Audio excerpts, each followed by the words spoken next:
ये देखिए Prayagraj railway station के सामने स्टैंड है, पार्किंग स्थल है। इसके ऊपर कोई सीट नहीं है, खुले आसमान में बगैर किसी छत के, बिल्कुल ओस में, ठंडे के मौसम में बच्चे, बुजुर्ग, जवान नीचे ठंड में सोने के लिए मजबूर हैं। इनके लिए सरकार ने कोई व्यवस्था नहीं किया। हमें कहने की ज़रूरत नहीं है, आप खुद अपने आँख से देख लीजिए। यदि इनके लिए सोने की व्यवस्था होता तो यहाँ पर ओस में, बिल्कुल ओस में ठंड में क्यों सोए होते। 10,000 आदमी को ठहरने का व्यवस्था रेलवे स्टेशन पर है, लेकिन वहाँ पर आपने देखा ही पब्लिक को सोना नहीं दिया जा रहा है। उसके कान के नीचे भोंपू बजा बजा करके उनको वहाँ से भगाया जा रहा है अपनी जिम्मेदारी से हटने के लिए। अब लोग कहाँ जाएं? वो तो आराम तो करेंगे। तो स्टेशन के बाहर जो बने हुए हैं, पार्किंग स्थल बना हुआ है जहाँ पर लोग सो रहे हैं। अब ठंड के वजह से सो भी नहीं सकते, तो लोग बैठ करके या घूम फिर करके अपना समय रात काट रहे हैं।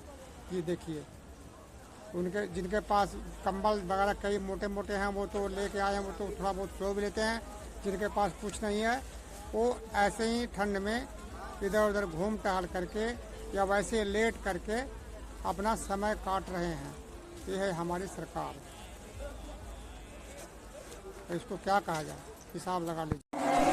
ये देखिए यात्री सेट हैं, यात्रियों को ठहरने के लिए बनाए गए हैं, मगर पुलिस वाले यहाँ किसी को ठहरने नहीं दे रहे हैं। देखिए वो देखिए पुलिस वाले यहाँ नहीं रुके। इतने बड़े सेट हैं जिसमें कि 10,000 यात्री आकर के आराम कर सकते हैं। जो कई घंटे 20-20 घंटे सफ़र करके आ रहे हैं, उनको 2 घंटे आराम करने के लिए कहीं जगह नहीं है। देखिए बुजुर्गों को कैसे पुलिस वाले उठा रहे हैं। जो बड़े बड़े जो आप देख रहे हैं ना, सायरन जो बज रहा है, ये सायरन बजा बजा करके कान के नीचे और यात्रियों को उठा रहे हैं ताकि यहाँ पर कोई भीड़ इकट्ठा ना हो जाए। और देखिए कंबल खींच रहे हैं, यहाँ क्यों सो रहे हैं। ये देखिए, हालांकि इनकी जो पुलिस वाले का व्यवहार है वो आक्रामक नहीं है, मगर किसी को सोने नहीं दे रहे हैं। उनके कान के नीचे सायरन बजा बजा करके और उसको हटा के समझा बुझा करके वहाँ से हटा रहे हैं। देख लीजिए,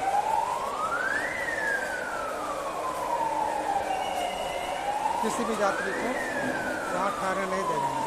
जबकि लिखा हुआ है बड़ा सा बोर्ड में, यात्री विश्राम स्थल। ये देखिए आश्रालय है, ये आश्रालय है, यात्री आश्रालय है। और कई आश्रालय बने हुए हैं, मगर आश्रय लेने के लिए इनको नहीं दिया जा रहा है, इनको ज़बरदस्ती हटाया जा रहा है। कान के नीचे देख लीजिए पुलिस वाले के हाथ में वो जो सायरन है वो कान के नीचे लोगों को बजा रहे हैं, हल्ला कर रहे हैं ताकि वो यहाँ से चले जाए। ये है, ये देखिए, ये देखिए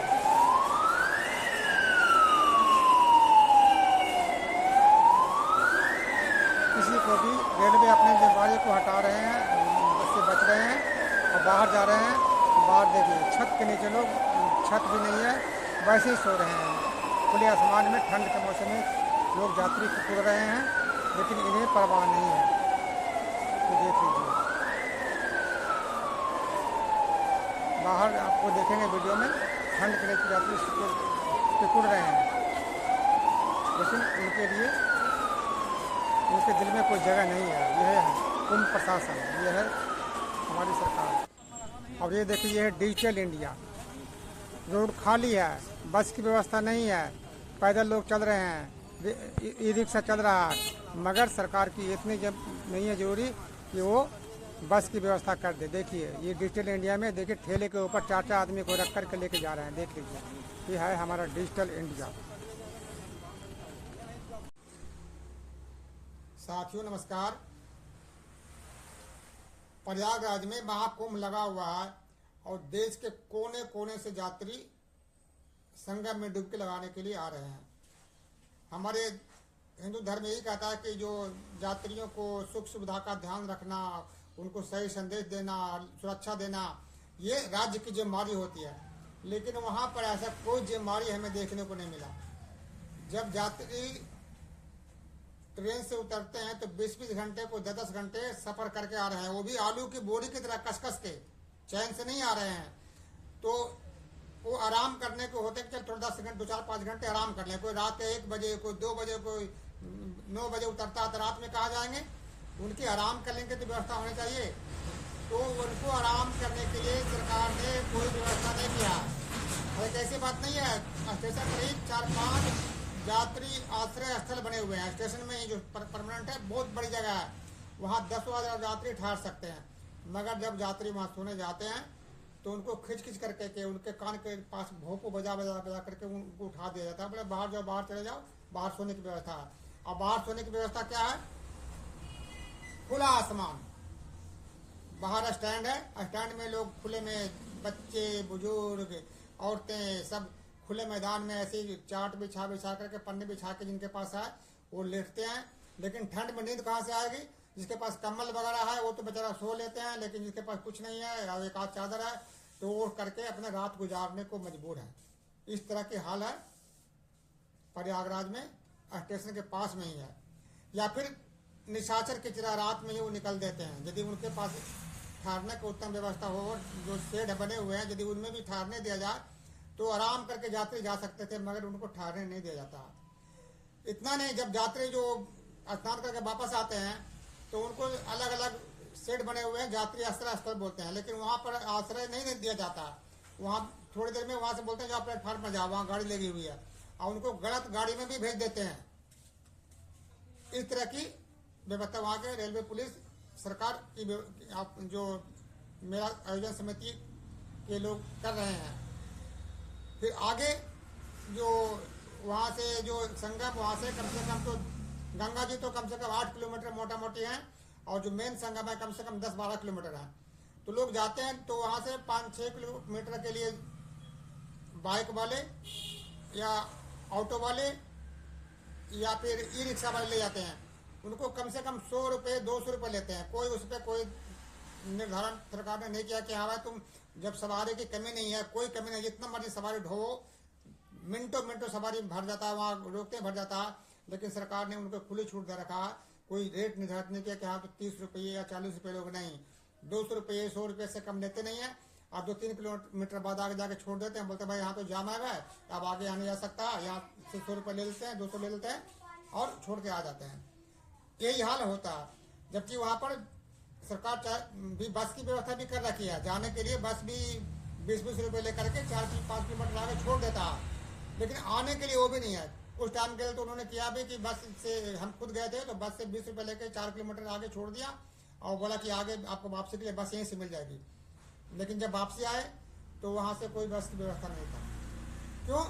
पता नहीं सरकार की क्या उनकी प्लानिंग है, पुलिस वालों की क्या प्लानिंग है कि बस ना चला करके ये रिक्शा, ये जो है ऑटो वाले और ये ई रिक्शा वाले हैं या बाइक वाले हैं, इनको खुली छूट दे रखा है। यात्रियों को जितना लूट सकते हो लूटो, जितना मनमाने किराया वसूल सकते हो वसूलो, कुछ प्रबंधन नहीं है। जबकि रोडें खाली है, कहते हैं कि बहुत भीड़ के वजह से नहीं चला जा रहा, मगर आपको वीडियो में दिखाऊंगा, देखिए रोडें खाली हैं, पब्लिक बिल्कुल आराम से चल रही है। वो बस से भी मानते हैं कि जो गंगा के किनारे जो तट है वहाँ से 2-3 किलोमीटर पहले तक तो जो है भीड़ भाड़ ज़्यादा होता है, या कभी कभी भीड़ हो भी जाता होगा, लेकिन जब भीड़ ना हो उस टाइम तो सरकार इसकी व्यवस्था कर सकती है, लेकिन वो भी नहीं कुछ कर रखी है। उन्होंने यात्रियों को ऑटो वालों, बाइक वाले और ई रिक्शा वाले के हवाले कर रखा है। जितना लूट सकते हो, जितना काट सकते हो काटो। यही नहीं, जो पानी भरने के लिए 10 रुपये का जो मग होता है, जो अमृत स्नान गंगा जल लेके आते हैं, तो 10 रुपये में आराम से मिल जाता है, वहाँ पर 50 रुपये 100 रुपये 150 रुपये में दे रहे हैं। और यही नहीं कि कुछ का कोई कमी है, कोई कमी नहीं है, मगर मनमानी किराया वसूल रहे हैं। ये व्यवस्था कुंभ की है। ये सारे कुछ आप वीडियो में देखिए, आपको हम दिखाएंगे। तो जो आपको देखिए, आप जैसे कि आपको वीडियो आगे अच्छा लगता है तो इसको आगे बढ़ाइए, सब्सक्राइब करिए और लाइक भी करिए। ये जो आपको हम दृश्य दिखा रहे हैं 21 और 22 फरवरी का है, जो खुद हम वहां से होके आए हैं। जब खुद वहां से हम चलने लगे तो वहाँ बोले कि दिल्ली जाने के लिए ट्रेन है, जाओ दिल्ली में जाकर ट्रेन में बैठो। वहाँ पुलिस वाले ने सबको ट्रेन में बैठा दिया, सारे के सारे ट्रेन में बैठ गए, बोले दिल्ली जाएगा ट्रेन। जब हम लोग दिल्ली पहुंचे, दिल्ली क्या, जब कानपुर पहुंचे 6 घंटे में।